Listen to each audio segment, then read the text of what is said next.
వేల మందిని ప్రొఫెషనల్స్ గా మార్చిన ఇనోమాటిక్స్ తో మీరు కూడా మీ డ్రీమ్ కెరియర్ ని ఇప్పుడే స్టార్ట్ చేయండి.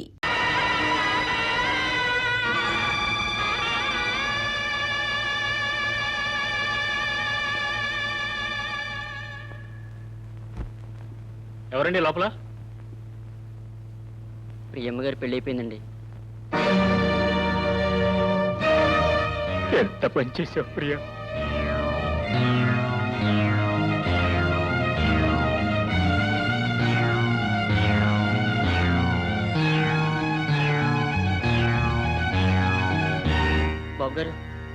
బాబు గారు నన్ను క్షమించండి బాబు గారు.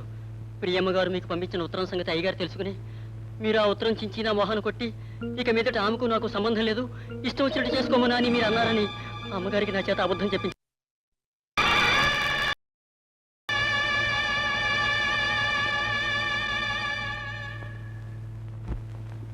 ఎవరండి లోపల? ప్రియమ్మ గారి పెళ్లి అయిపోయిందండి.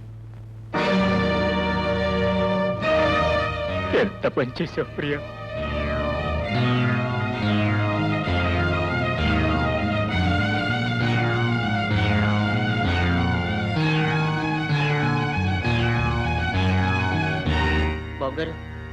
బాబు గారు నన్ను క్షమించండి బాబు గారు.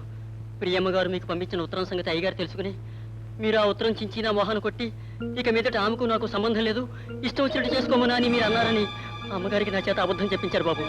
దాంతో అమ్మాయి గారికి కోపం వచ్చి ఇష్టం లేకపోయినా బలవంతంగా ఈ పెళ్లి చేసుకున్నారు బాబు. కేవలం మీ మీద కోపంతోనే ఈ పెళ్లి చేసుకున్నారు బాబు. అమ్మా చెల్లెమ్మ, ఇది తల్లి లేని పిల్ల. అన్నీ మీరు చెప్పినట్టే చేశాను. మీ ఆచారం కోసం పెళ్లి ఇక్కడే జరిపించాలి అన్నారు, జరిపించాను. మీ అచ్చుబాటు కోసం శోభనం కూడా ఇక్కడే జరిపించాలి అంటున్నారు. నేనేమి ఎదురు చెప్పడం లేదు. అమ్మా, ఇవి అంపకాలు కావు కానీ ఈ తల్లి లేని పిల్లకి ఇక తల్లి అయినా అత్తైనా మీరే. మీ చేతుల్లో పెడుతున్నాను, ఎలా చూసుకుంటారు. వస్తానమ్మా,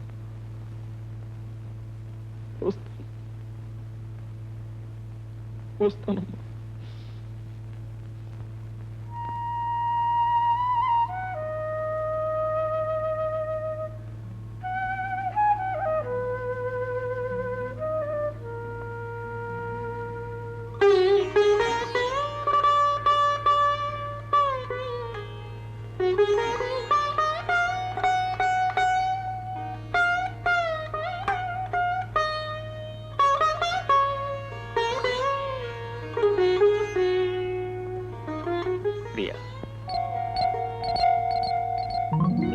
నేను ఇక్కడికి ఎందుకు వచ్చానో తెలుసా?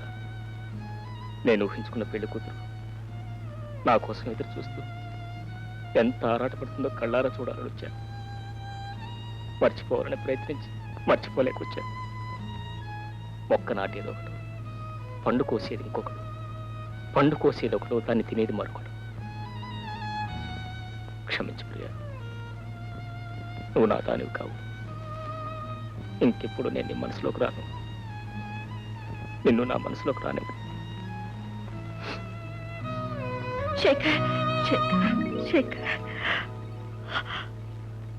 శేఖర్ ఎవరు వదినా? శేఖర్ కాదు, మా అన్నయ్య పేరు రాజశేఖరం. మా అన్నయ్య ఇంకా రాలేదు. ఏమిటి అన్నయ్య కోసం అప్పుడే అంత కలవరిస్తున్నావు?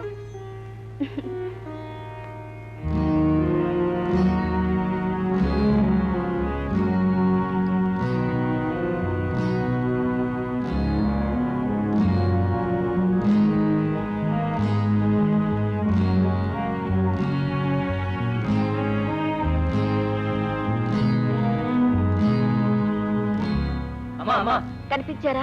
అన్ని చోట్ల వెతికామమ్మా, అయ్యగారు ఎక్కడా కనిపించలేదు. సరే, మీరు వెళ్ళండి. అలాగేనమ్మా. అమ్మా, మీరు చెప్పిన అన్ని చోట్లకి ఫోన్ చేశాను, ఎక్కడా లేరు. మరి ఇవాళకి ఎక్కడ ఉన్నారో ఏమో.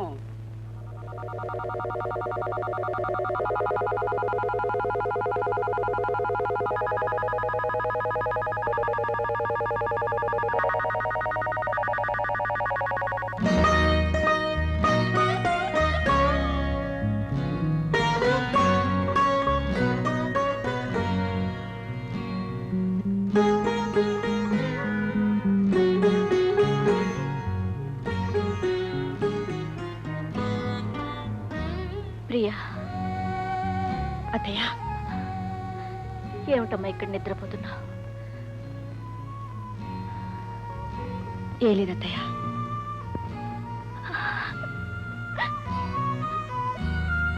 ఏమైంది అత్తయ్య? నీ దురదృష్టానికి నా కర్మకి ఏడుస్తున్నానమ్మా. అత్తయ్య,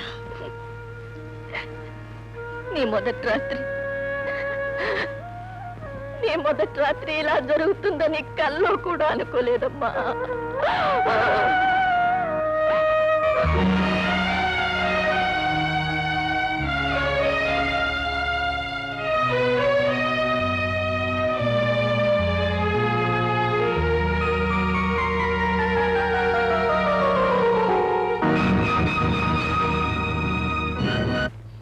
అయిందా? 1 minute టీచర్. నమస్కారం అండి. నమస్కారం. ఏ అబ్బాయి గారి పెళ్లికి రాలేదే? ఊళ్ళో లేనండి, ఈ రోజే వచ్చాను. కొడలు గారిని తీసుకొచ్చారంట? అవును. మా వదిని మీరు చూడలేదు కదా టీచర్? రండి చూపిస్తాను. వదినా, వదినా, ఈ మా టీచర్ వదినా. నువ్వా? మేడం, మా వదిని మీకు ముందే తెలుసా? అవునమ్మా, ప్రియ నాకెప్పటి నుంచో తెలుసు.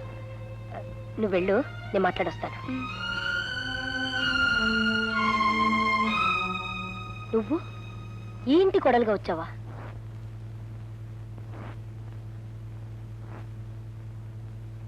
మరి శేఖర్ బాబుతో నీ పెళ్ళేమైందమ్మా? మనం అనుకున్నవన్నీ జరుగుతాయా? ఎందుకు జరగలేదు? దేవదాసు పార్వతుల పెళ్ళిందు జరగలేదు, లైలా మజ్నుల పెళ్ళిందు జరగలేదు, అనార్కలి పెళ్ళిందు జరగలేదు. ఆ రోజులు వేరమ్మా. ఆ రోజులైనా ఏ రోజులైనా పెళ్లికి ముడిలో మూడేగా. పెద్దవాళ్ళు కాదన్నా సరే తెగించి వచ్చైనా శేఖర్ బాబు నేను పెళ్లి చేసుకోవాలి అని నేను ఎదురు చూశాను. ఏ రాలేదా? రాలేదు కాబట్టి పెళ్లి చేసుకున్నాను. ఎందుకు రాలేదు? వాళ్ళ పెద్దవాళ్ళ కోసం, వాళ్ళ పంతాల కోసం, వాళ్ళ పట్టింపుల కోసం. ప్రియా, నేనొక్క మాట అడుగుతాను, చెప్తావా? ఇష్టపడి ఈ పెళ్లి చేసుకున్నావా?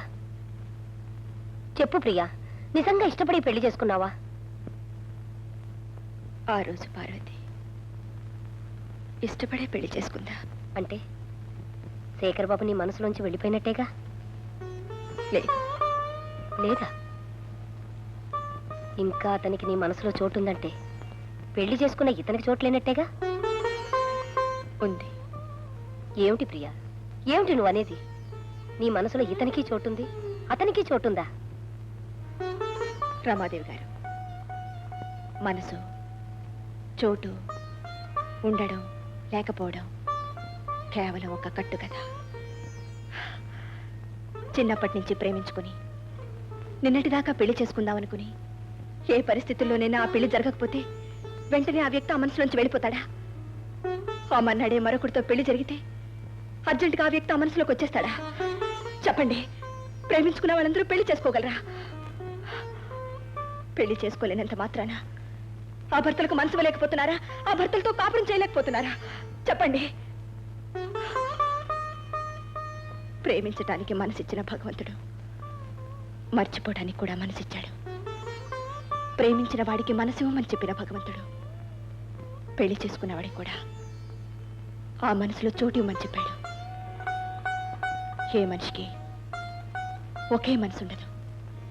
అలా ఉంది అంటే అది కేవలం అబద్ధం, ఆత్మద్రోహం, ఆత్మవంచన. కొంతమందికి తీపి మీద మనసు ఉంటుంది, కొంతమందికి కారం మీద మనసు ఉంటుంది, కొందరికి తీపి కారం రెండిటి మీద మనసు ఉంటుంది. తీపి తినాలనుకునే మనసు కారం తినలేదా? ఒక్కొక్కసారి ఇష్టం ఉన్నా లేకపోయినా గత్యంతరం లేక చేదు విషయం కూడా తినాల్సి వస్తుంది. బహుశా నా పెళ్లి కూడా అదేనేమో.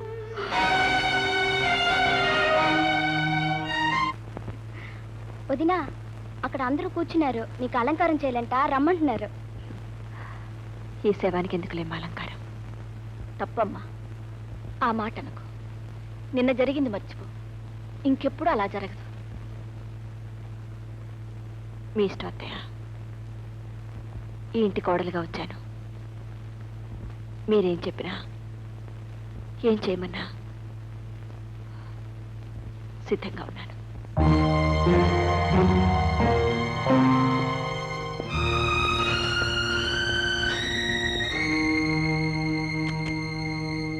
హలో హలో,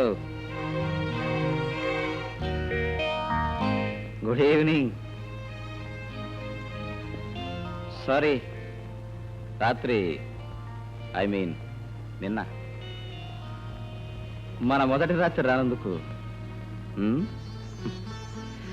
కావాలని రాలేదు. ఎందుకంటే జీవితంలో ఆడదానికి మొట్టమొదటి రాత్రి చాలా గొప్ప రాత్రి. ఆ రాత్రి మొగుడు రాలేదనుకో, తర్వాత జీవితంలో ఏ రాత్రి రాకపోయినా పెద్దగా పట్టించుకోరు, feel car. I'm right? I think always I'm right. చూడు, 1 minute. సారీ ప్రియా, నాకు జనరల్గా ఎవరితోటైనా మాట్లాడాలి అన్నప్పుడు తాగాలి, తాగితే తప్ప మాట్లాడలేను. తాగేటప్పుడు కూడా నా పక్కన ఎవరైనా ఉండాలి, ఉంటే తప్ప తాగలేను. ఎందుకో తెలుసా? మనం మాట్లాడేవన్నీ వాళ్ళు వినాలి, వాళ్ళు వింటూ ఉంటే మనం తాగి ఎంజాయ్ చేయాలి. నువ్వు తాగక్కర్లేదు, జస్ట్ నువ్వు నా పక్క నుండి నేను చెప్పేవని వింటే చాలు. ప్రియా, జనరల్గా నేను బయట ఆడపిల్లలతో పరిచయాలు పెట్టుకోవడానికే 3-4 రోజులు టైం తీసుకుంటాను. ఎందుకంటే ఆవిడ నన్ను అండర్స్టాండ్ చేసుకోవాలి, నేను ఆవిడని అండర్స్టాండ్ చేసుకోవాలి. అటువంటిది నువ్వు నేను కలిసి కనీసం 50 years 50 సంవత్సరాల కాపురం చేయాలి. అటువంటిది నువ్వేమిటో తెలియకుండా, నేనేమిటో తెలియకుండా సడన్ గా ఫస్ట్ నైట్ అని మన ఇద్దరిని గదిలోకి తోసేస్తే అందుకే కోపం వచ్చి నేను రాలేదు. చూడు, what ever it is, first నువ్వు నన్ను అర్థం చేసుకోవాలి, సెకండ్ నిన్ను నేను అర్థం చేసుకోవాలి, థర్డ్ నువ్వు నేను అండర్స్టాండ్ చేసుకుని కాపురం చేయాలి. ప్రియా, అసలు నేను పెళ్ళే చేసుకోకూడదు అనుకున్నాను. ఎందుకంటే నాకు చాలా మంది ఆడపిల్లలతో పరిచయం ఉంది. రేపు పెళ్ళయిన తర్వాత ఈ సంగతి కట్టుకున్న భార్యకు తెలియచ్చు. తెలిసిన తర్వాత ఏమిటి అని నన్ను ప్రశ్నించవచ్చు, నాకు కోపం రావచ్చు, నేను తిట్టవచ్చు, తర్వాత పట్టవచ్చు. ఇవన్నీ ఎందుకు చెప్పు? అయితే ఇవన్నీ తెలిసిన తర్వాత మీరు ఎందుకు పెళ్లి చేసుకున్నారు అని నువ్వు అడగచ్చు. You are right. మరి ఈ డబ్బు పొజిషను పోయిన తర్వాత నా వాళ్ళంతా జారిపోతారు. వాళ్ళంతా జారిపోయిన తర్వాత, నా కాళ్ళు చేతులు జారిపోయిన తర్వాత నాకు సర్వీస్ చేయడానికి ఒక ఆడపిల్ల కావాలి కదా, అందుకే పెళ్లి చేసుకున్నాను. పైగా మా ముసలిది కోడలు కావాలి, కోడలు కావాలి, కోడలు లేకపోతే చస్తాను అంటుంది. చచ్చేది ఎలాగొస్తుంది? ఆ చావడం ఈ కారణంతో ఎందుకు చావాలి? అందుకని పెళ్లి చేసుకున్నాను. చూడు, నాకు సంబంధించిన వివరాలన్నీ చెప్పాను. ఎందుకంటే జనరల్గా నా దగ్గర ఏవి సీక్రెట్స్ ఉండవు. ఇన్ని చెప్పిన తర్వాత కూడా నువ్వు నాతో కాపురం చేస్తావా నేను అనుకోను. ఎందుకంటే మొగుడు పరాయి ఆడవాళ్లతో తిరుగుతున్నాడు అని తెలిస్తే next day early morning divorce ఇచ్చేయడం ప్రజెంట్ డే లేడీ డ్యూటీ. మరి ఇన్ని విన్న తర్వాత కూడా పతియే ప్రత్యక్ష దైవం, మీ పాదాలే నా దేవాలయం అని ఏ ఆడదైనా అంటే దానికేదో ఫ్లాష్ బ్యాక్ ఉన్నట్టులా. నీ ఫ్లాష్ బ్యాక్ స్టోరీ ఏమిటన్నది నాకు అనవసరం. బట్ నన్ను నువ్వు, నిన్ను నేను అండర్స్టాండ్ చేసుకోవడానికి 3 days 3 రోజులు టైం ఇస్తున్నాను. Sorry.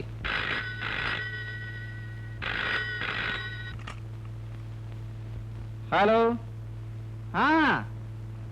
Darling. No no no, I'm coming, వస్తున్నా. Within 10 minutes I will be there. Okay. Priya, నా ఫ్రెండ్ ఒక ఆమె సింగపూర్ వెడుతూ ఉంది. నేను వెళ్ళాలి, ఆమె డ్రాప్ చేయాలి, లేకపోతే ఫీల్ అవుతుంది. చూడు, అమ్మ అడిగితే నేను వచ్చాను, ఇక్కడే ఉన్నాను అని చెప్పు, లేకపోతే బాధపడుతుంది. Good night.